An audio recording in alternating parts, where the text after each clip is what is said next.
Welcome back to Porterverse Workbench for another model showcase. This episode will see us return to the world of the Transformers. The Decepticons are the focus of this video.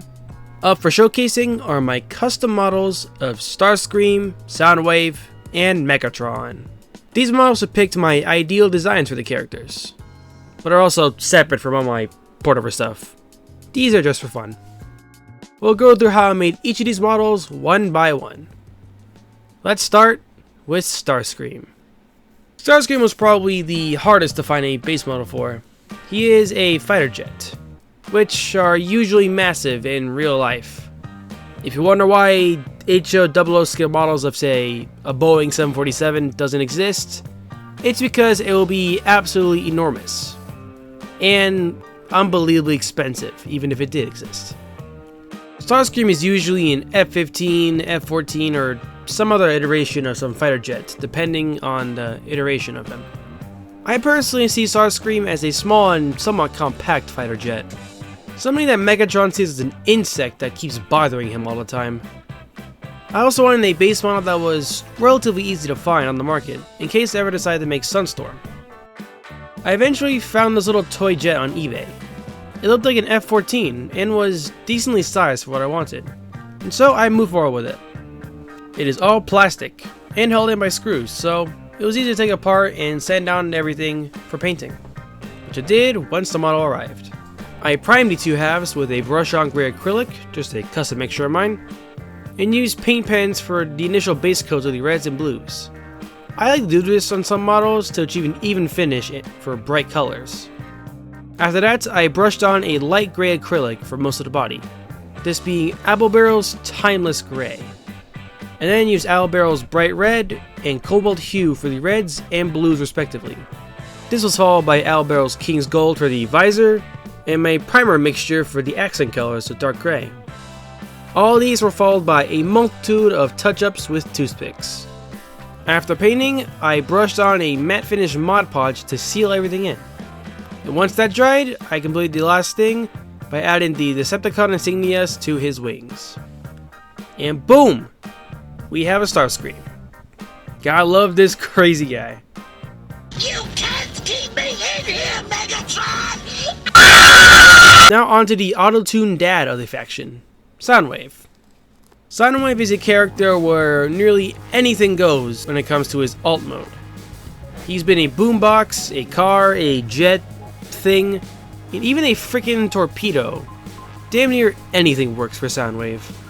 I personally like something that's pretty boxy, but I also wanted to integrate some way of pulling all of his cassette tapes in his alt mode. I also wanted Soundwave to be a little bit smaller than my initial pick for Megatron, which you'll see later. I searched eBay endlessly for the right choice, and then finally came across this. The MRLS Tank Bully 2106, according to the eBay listing. I only hope there is a better name for this. To me, this was the perfect choice for Soundwave. It's got a boxy shape, somewhat medium sized compared to most tanks, and my favorite part, the missile launchers. Soundwave can just aim and launch the cassettes like missiles in his alt mode, and can travel damn near anywhere thanks to the tank treads. As you can imagine, I pounced on this after I found it. Once it arrived, I got to work by setting down the surfaces lightly to prepare for painting. I actually skipped primer and jumped straight into spraying on the main body color, this being Rust-Oleum's Ink Blue. After that dried, I began painting the details by hand. I painted the tank tread innards in black and a different color for each missile dot. I actually used some reference for the missiles here and painted each one a different color. So every color here does match an existing cassette tape. All was going well until my silver paint pen decided to dump half of its ink out in an instant. Yeah, this is not fun. This sunk into every crevice.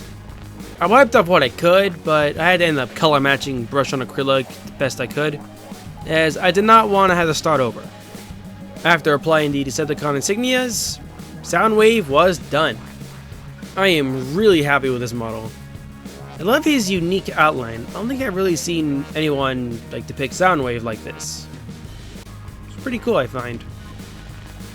Now onto the leader of the Decepticons, One of the most ruthless Transformers to ever live, Megatron.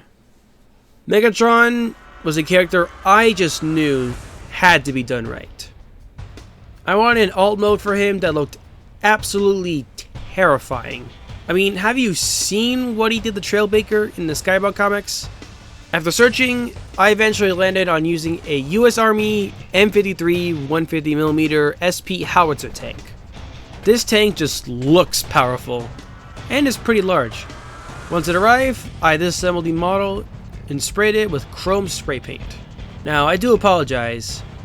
I forgot to take a lot of progress pics with Megatron. I only have like 4, I think. So a lot of them will be reused and go back and forth. I was just too excited to make him, and I fast-tracked his completion. Anyways, after the chrome paint dried, I painted the tank treads and various panels in black. I looked at a lot of different Megatron iterations to get an idea for his livery.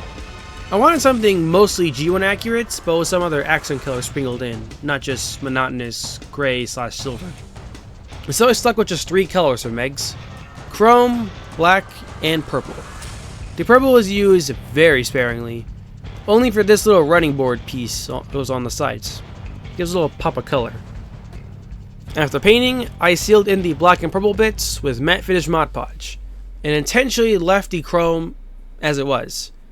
I just love the shine of it. It looks so good. I then applied the Decepticon insignias on his sides. And just like that, Megatron was done. With these 3 completed, I now have 4 Decepticon models in my collection. For those wondering, I would love to make more someday. Although that might not be for a while.